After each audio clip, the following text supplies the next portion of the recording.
প্রান্তিক মানুষরা এখন আসলে ভোট নিয়ে কী ভাবছেন, আইনশৃঙ্খলা পরিস্থিতি নিয়ে কী ভাবছেন, আমরা সেটি শোনার চেষ্টা করব। নরসিংদী থেকে আমাদের সহকর্মী রাকিব হোসেন তিনি প্রান্তিক মানুষের সঙ্গে কথা বলেছেন, আমরা দেখে নিতে চাই। নির্বাচনকালীন সময়ে আইনশৃঙ্খলা পরিস্থিতি কেমন হবে, নির্বিঘ্ন নির্বাচন নিয়ে কি ভাবছে বিভিন্ন শ্রেণী পেশার মানুষ, শুনবো তাদের কথা।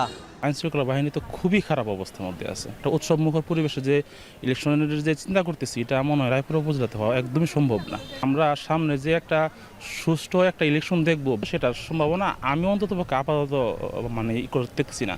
জনমনে আসলে একটা শঙ্কা রয়ে গেছে।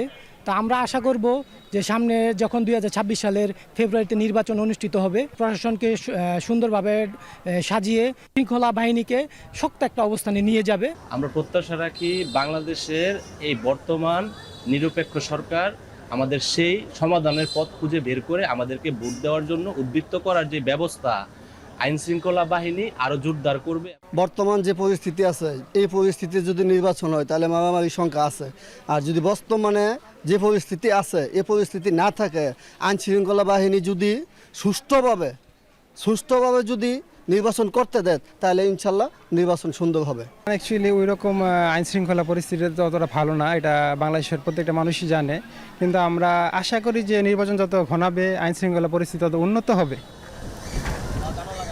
আমরা অবশ্যই চাবো যে আইন শৃঙ্খলা পরিস্থিতি আরও স্বাভাবিক হোক, সুন্দর হোক, এবং আমরা যাতে নির্বিঘ্নে ভোটটা দিতে পারি। তা আমরা এবার চাবো এই গভর্নমেন্টের কাছে যাতে আমরা নির্বিঘ্নে সুন্দরভাবে আমরা যাতে ভোটটা দিতে পারি। বর্তমান অবস্থাতে এখন কার্যযজ্ঞ সব কিছু হইতেছে, তো আমরা চাই শান্তিভাবে নির্বাচন হোক, আমরা নিজের ভোট নিজে যেন কেন্দ্র গিয়ে নিজের ভোট নিজে দিতে পারি।